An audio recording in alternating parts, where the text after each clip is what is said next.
Hello my weaving friends, welcome to Weave Along with Eloise. I'm Eloise of Finchingfield. Today we're going to do a basic overview of tablet weaving. First of all, what is tablet weaving? Well, tablet weaving is weaving using tablets or cards.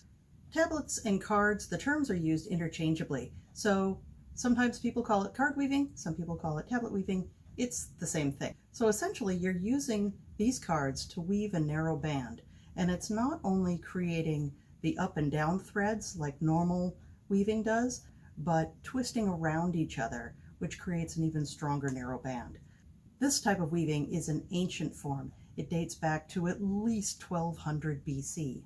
The oldest piece was found in Hallstatt, which is in Austria, in a salt mine, and it dates to somewhere between 1200 and 1500 BCE. That is contemporary with Queen Hatshepsut of Egypt. It's that old. It's really quite remarkable. Now it is a very simple band. It's just got some blue stripes in it, but the fact that it survived it all, first of all, is pretty remarkable. And the salt in that atmosphere prevented the bacteria from growing, which would normally decompose fibers, but it actually preserved it. So scientists were able to date it back to, like I said, 1200 to 1500 BCE. That mine had been used for hundreds and hundreds of years. So other pieces that they found dating to 800 BCE, which is contemporary with, the founding of Rome, the first Olympiad, the writings of Homer. Those pieces are much more complex and also equally well preserved. They were able to look at them and figure out exactly how many threads were used, how many threads per card, the twist of the fibers, the color in the fibers that were used to make this woven piece. Absolutely remarkable. There are a number of other early pieces that were found throughout Europe: Germany, France, Italy, Austria, Greece. By 800 AD, this particular art form had spread throughout Europe and Scandinavia. They were using wool, linen, silk that had been imported from the Byzantine Empire, and decorative metal pieces, precious metals that were woven into the trim. Absolutely beautiful. They were masters at this art. Tablet weaving remained a popular way of decorating your clothes until about the 14th, 15th century, when all of that was replaced by embroidery, lace, pearls, gems, and other precious metals to decorate their clothes. It was a way of displaying wealth. But this particular art form did survive in some of the more rural areas of Europe, and it's still being done today in some places. And based on a lot of the extant finds and the materials that we found in grave digs, we were able to recreate a number of them. And I'm going to show you how easy it is to do yourself.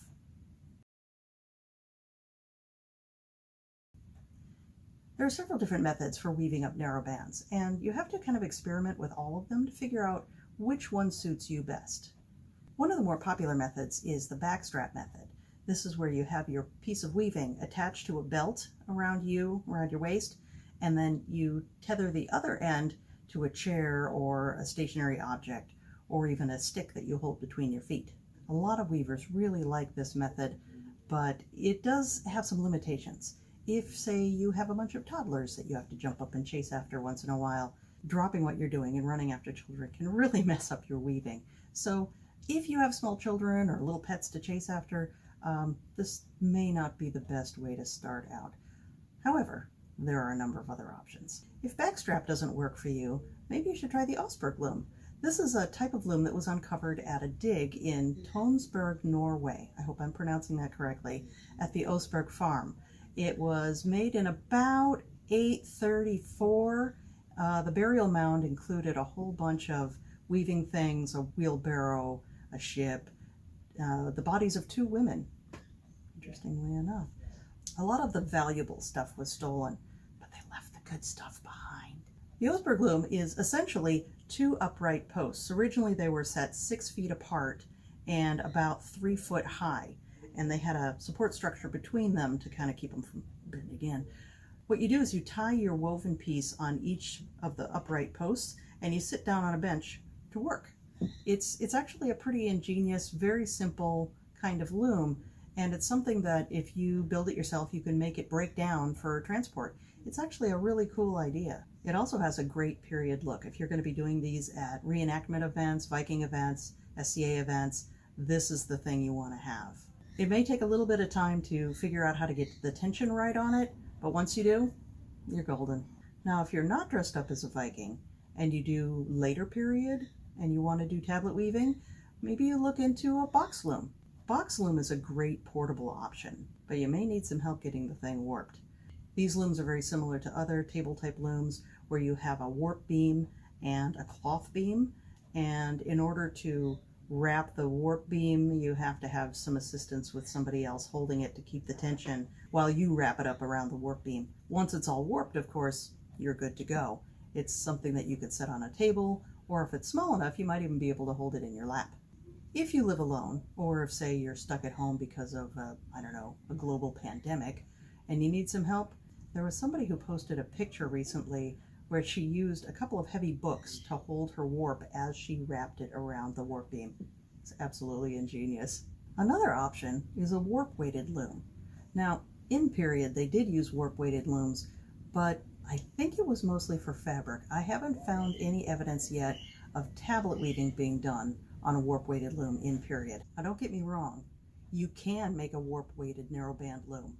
I've seen some pretty ingenious designs on Pinterest and on some Facebook groups. So if you decide this is the way you want to go, you will weight each card independently with about 100 grams of weight.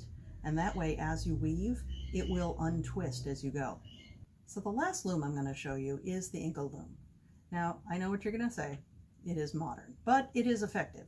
It's portable, it acts as a warping board as well as a loom, and honestly, it really is my favorite way. Now, the disadvantages with an Inkle loom is that the warp is really limited to the number of pegs that you have on your loom.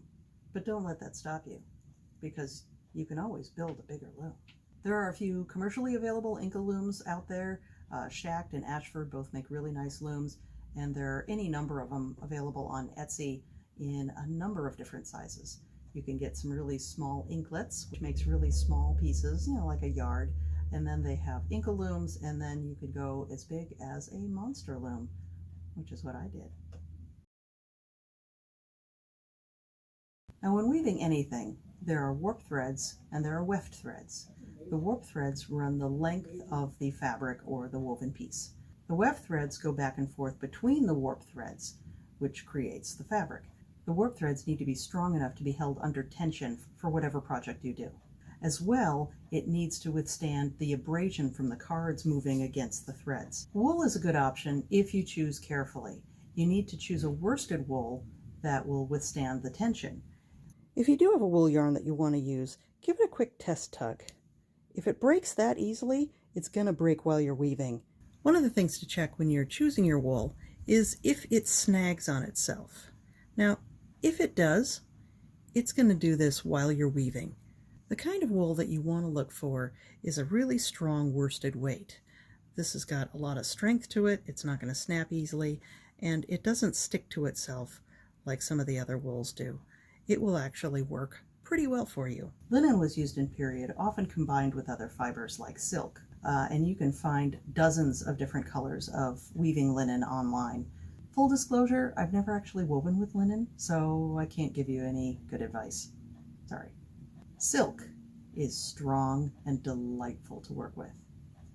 Oh my gosh, it is amazing. It feels so nice in your hands. It goes so smoothly over the cards, I can't tell you enough. The 20/2 silk is about the right size for period recreation.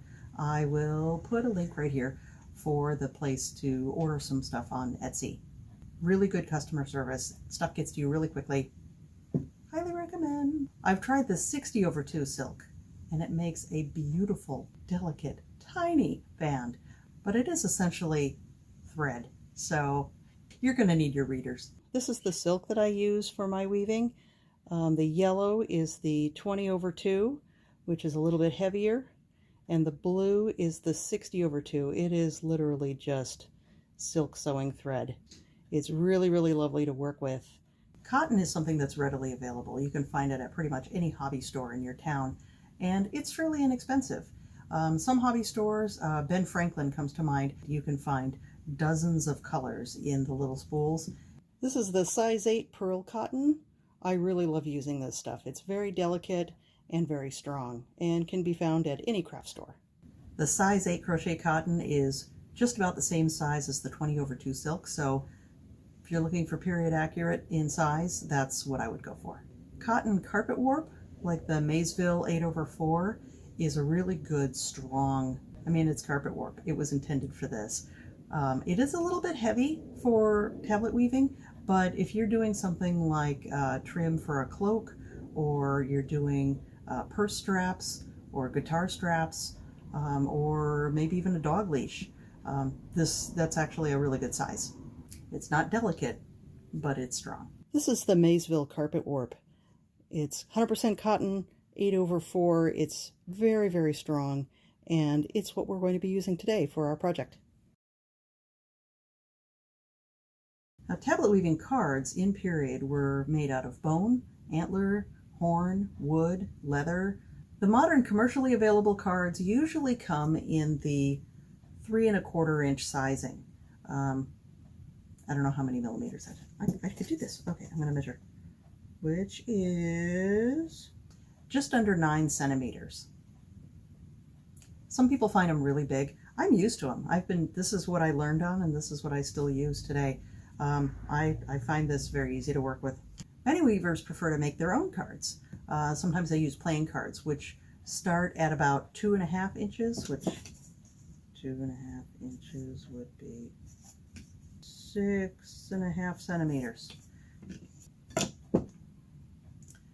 6½ centimeters. You could make your own. You can get a hole punch and a ruler and a pencil and some kind of heavy cardboard, like cereal boxes or cracker boxes. So you cut them square, round the corners, punch some holes, presto, got your own tablet weaving cards. So if you're limited and you can't get them online, or you don't want to get the large ones, you could make your own. Arts and Crafts Day. What's the best size? Depends on the weaver. Some people like to use the really, really small ones. They like the 1½ ones, or how big is that? Like 3 centimeters or something. I think that's just crazy small. Looking at the cards from Oseberg compared to the tablet weaving that was found next to it, I think those cards were about 2½ inches. So if you're looking for period size, 2½ inches. People who have 3D printers will be happy to know that I'm getting my husband to design a tablet weaving card that's 2½ inches, and he's going to post it on Thingiverse. So when that happens, I'll add that to the description. Before you can warp the loom, you have to know how to read the pattern. There are about a bajillion different patterns on Pinterest, and at least 3 different ways to draw patterns depending on how your cards are labeled and how the S&Z threading is interpreted, which can make reading the pattern very confusing, especially for a newbie. I recommend using a tablet weaving pattern that you're familiar with and doing a sort of pattern mock-up. I use the jamesba.github.io tablet weave, formerly known as Basilisk. This is the pattern I'll be warping up today. This is a motif found in Burka 6. It's a Norse pattern from Sweden, dating between the 8th and 10th centuries. This particular interpretation is a threaded-in version of the extant item. It's not a brocade, as the original was, and it uses 4 threads per card. Down below, you'll see where it has Z and S, and this tells you which way to put the threads through the card. Z will go through the front of the card, or the right side, and S will go through the back side of the card, or the left side. The boxes in the background are colored differently. The white boxes mean that the cards will turn forwards. The gray color means the cards will turn backwards. And each number up here indicates the number on the back of the card there. You'll also note that the cards are labeled A, B, C, and D. This is indicated here on the side. So card 1, hole A, is here, because this is card 1. It's labeled in a clockwise rotation, so all the cards will have to be facing to the right. If your cards are labeled counterclockwise, you would face it to the left. All right, we're ready to start our warping. I've got my loom all ready. I've got the tension bar slid all the way to the back, the starting position. I've got my pattern here, and I've got my 13 cards, which I will need to have on hand. I'm going to set them down here with my sharp scissors. Always make sure to have some nice sharp scissors. And I've got my threads loaded up in the Lazy Kate. Yes, this is just an Amazon Prime box that I repurposed into a Lazy Kate. I've got my threads on here on just a couple of dowels I found in the garage. They just need to be small enough so that the spools can spin freely. So I will place that on the floor. I will post the pattern right about here so that you can follow along with me as I warp this thing up. The first card is 4 black threads, and they're all Z threaded. But let's get the 4 threads on. Oh, I am all tangled up. I leave a nice long tail at the beginning, and I just pinch it down with my thumb. And I go around all of the pegs on the loom. Now you'll see I have 2 pegs here. This is actually a heddle peg for doing inkle loom weaving. Since I'm not going to be using this peg for inkle loom, I use it as an additional warp length. And then as I weave and the weave gets shorter, I move it from this peg back to this peg.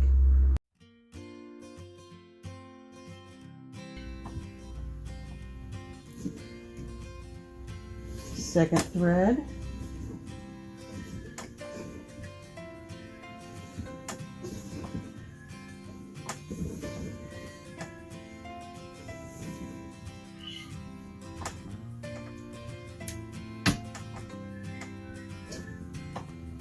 Third thread. Scoot these back as I go.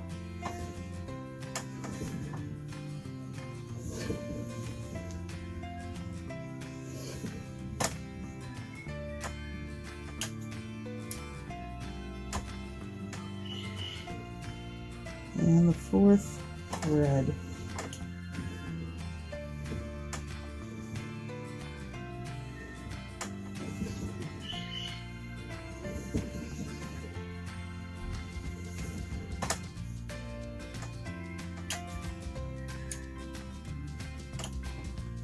Card number 1.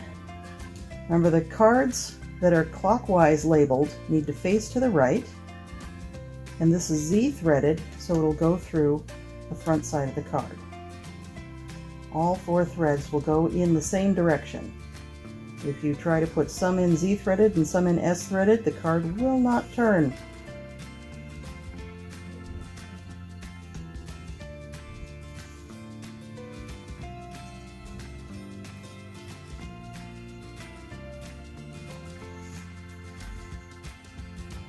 Now the knot that I tie to make sure this is secure is a surgeon's knot. It's like a modified square knot. It's like you learned in Scouts. So you go left over right and under twice. And then right over left and under. It makes it a little bit easier to untie if you make a mistake. And trust me, you will make a mistake.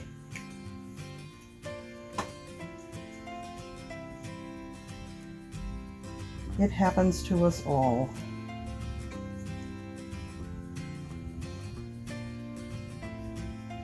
All right, there's card number 1, all threaded up. Card number 2.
Card number 2, second verse, same as the first.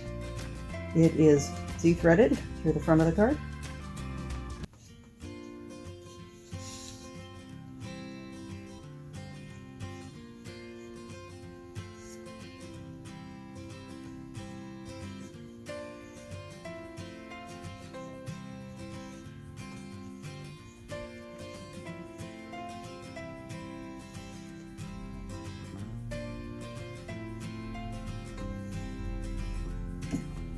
Left to right and under twice. Right over left and under. And smooth all the threads back.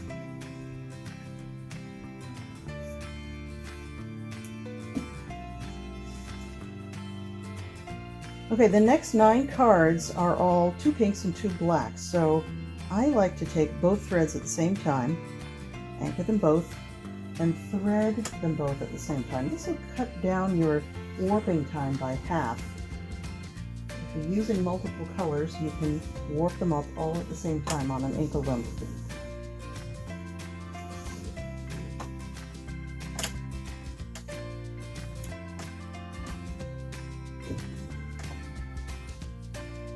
I usually stick my finger between them to keep them from twisting around each other.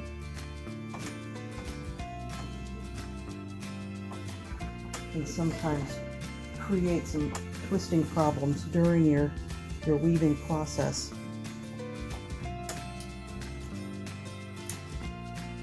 And card number 3, also Z-threaded. Now A and B will be black, and then B and C are pink.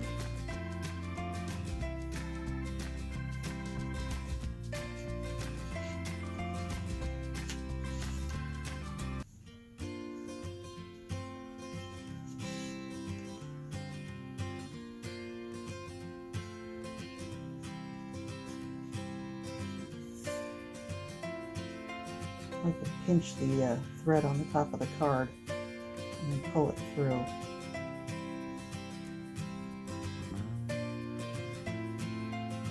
And then like before, over right twice, right over left.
Number 8, S threaded, C and D are black. So I'll pull the threads behind the card and pull them through the top.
Alright, double check all of your tension. Check to see if you missed any pegs, and that would be obvious, you know, threads going the wrong way. All looks good. Tension's nice and consistent. And we're ready to move on to the next step.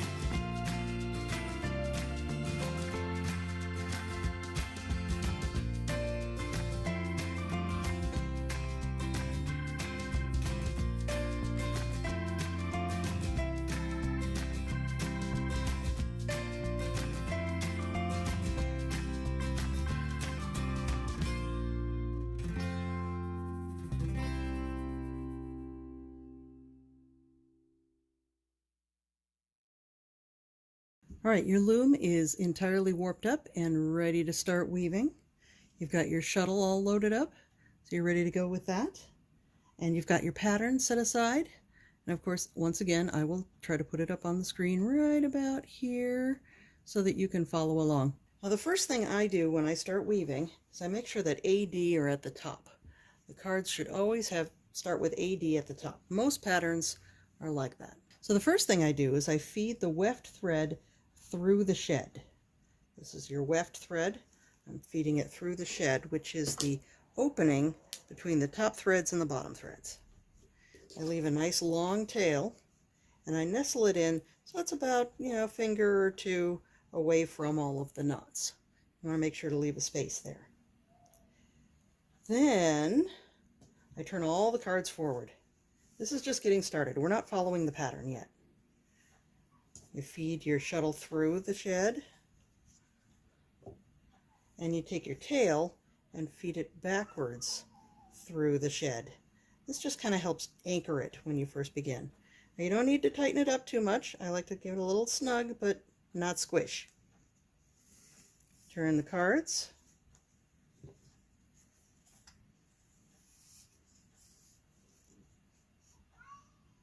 Pull it through. Turn the cards again, and now you're going to start to tighten up your weft threads. You want to make sure that you don't have any big loops on the sides, and you'll pull all of your threads in toward the middle. Give it a good strong tug. This is about the time you figure out whether or not your weft thread is going to be strong enough for this job. Pull it through. Here, I'm going to give it a little beat down. Pull through and turn the cards one more time, and that'll be a full rotation. AD is back at the top again. Beat, pull the thread, and pull it through, and leave a loop behind. You see, I always leave a little loop behind. This helps make sure that your tension on the side stays consistent. And just because it looks a little messy right here, I'm going to go ahead and turn it 4 more times forward, just to make sure I've got a nice even tension on this.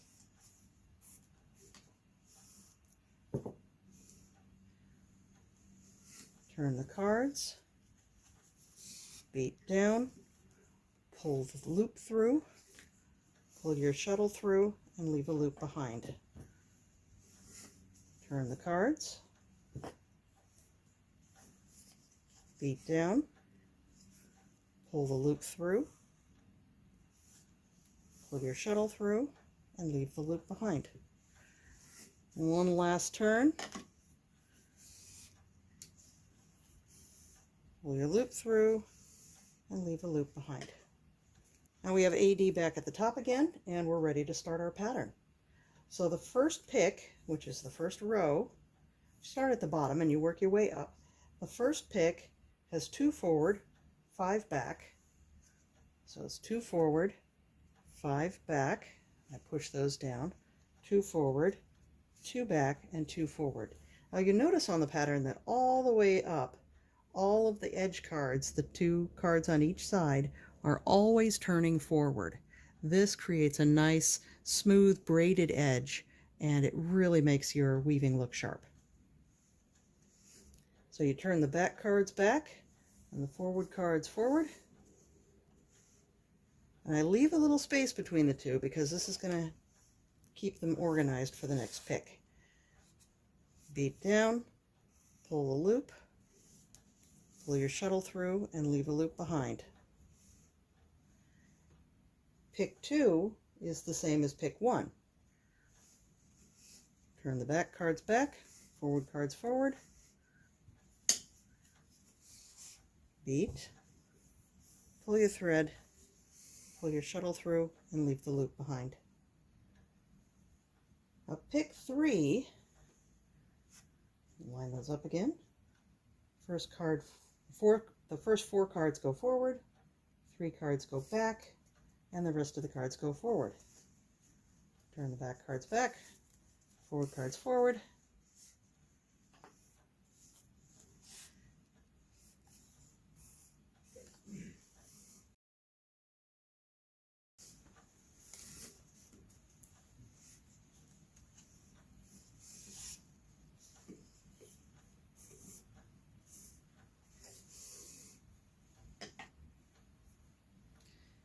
And that was pick 4, so pick 5 has only 1 card going back, and that's card number 7. So turn card 7 back, and the rest of the cards forward.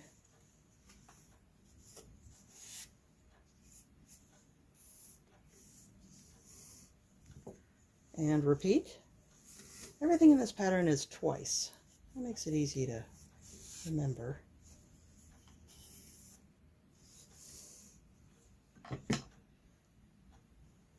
And pick number 7, 2 forward, 2 back, 3 forward, and 4 back.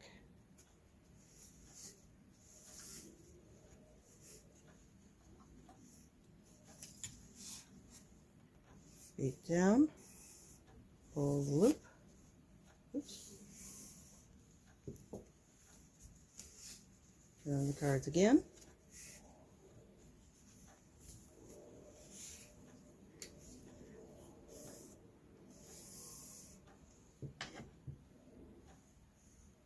and pick number 9, 2 forward, 4 back, 1 forward, 4 back.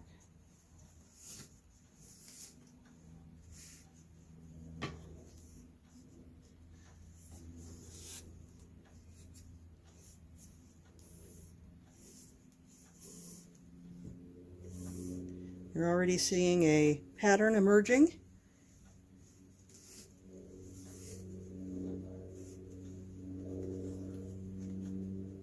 Scoot that up a little bit more, make room for the shuttle.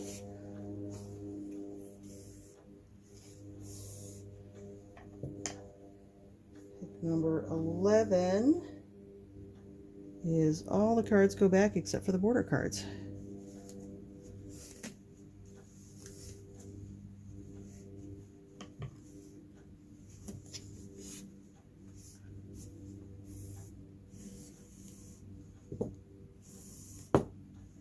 And again.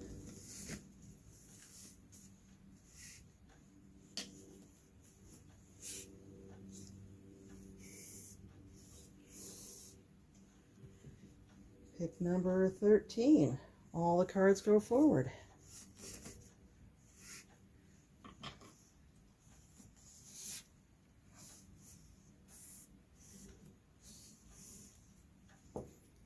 And again.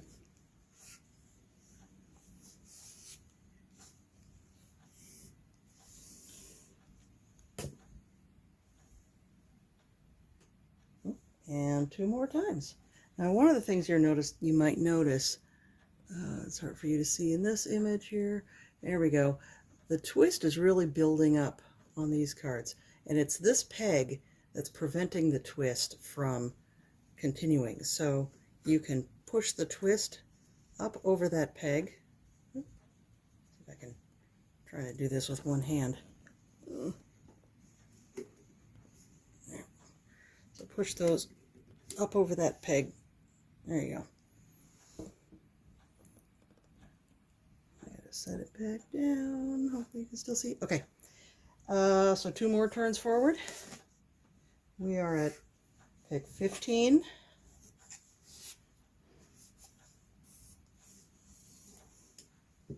and pick 16.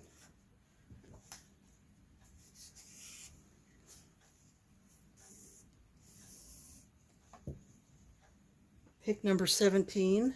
Cards 8 and 9 go back. So this is why it's really handy to number all of your cards.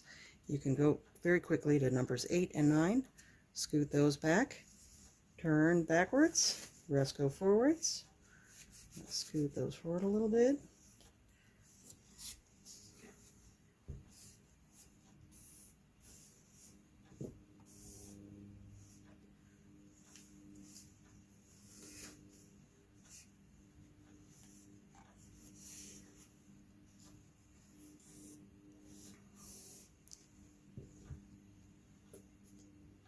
And the last two picks, all the cards go backwards except for the border cards. You can scoot all those cards down. These ones go backwards. The rest, or the other 4 go forwards.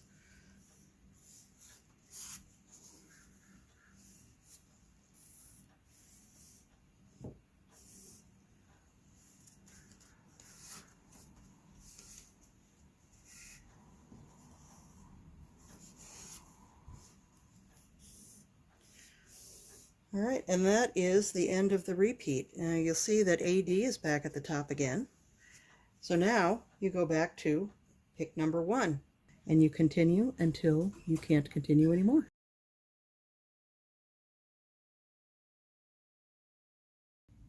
When your warp threads get over twisted, like these border cards have, you can flip the cards and continue weaving, especially if it's just the border cards where the pattern doesn't matter. So what you do is you loosen the tension just a little bit, and you just flip the cards over. This changes the cards from an S to a Z, or Z to S orientation. Flip, flip, then retighten the tension, and continue weaving.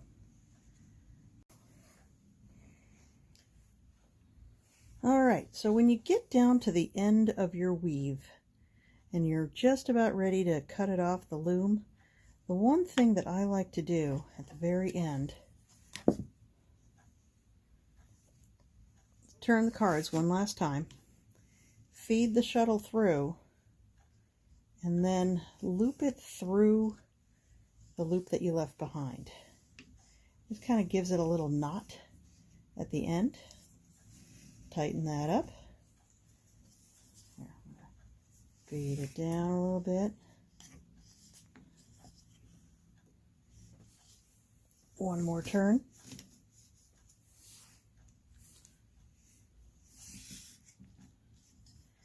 And now that really shouldn't go anywhere at this point. It is done.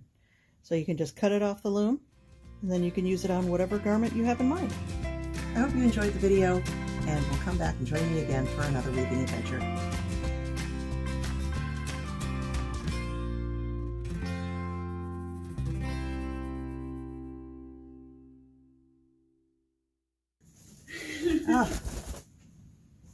Too excited. Boy. The Oseberg loom was found on a farm in Vestfold. Yeah, I know. Oh, you gonna scratch my back? It feels good. Good bird. Yeah.